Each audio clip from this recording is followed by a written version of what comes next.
Well, normally to take video, you'd open the camera, tap video, tap the shutter button to turn it on, notice that the timer is counting up, and then tap again to turn it off. But I want to show you a shortcut. Let's say you pick up your phone with the intent to just snap a picture. You're just going to tap the camera button and leave it in photo mode. Then you decide, oh no, I want to take a video.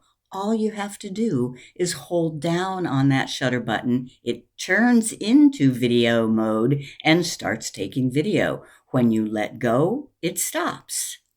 With this shortcut, I'll bet you'll take a lot more videos. All you have to do is remember that it exists. Just hold down on that button.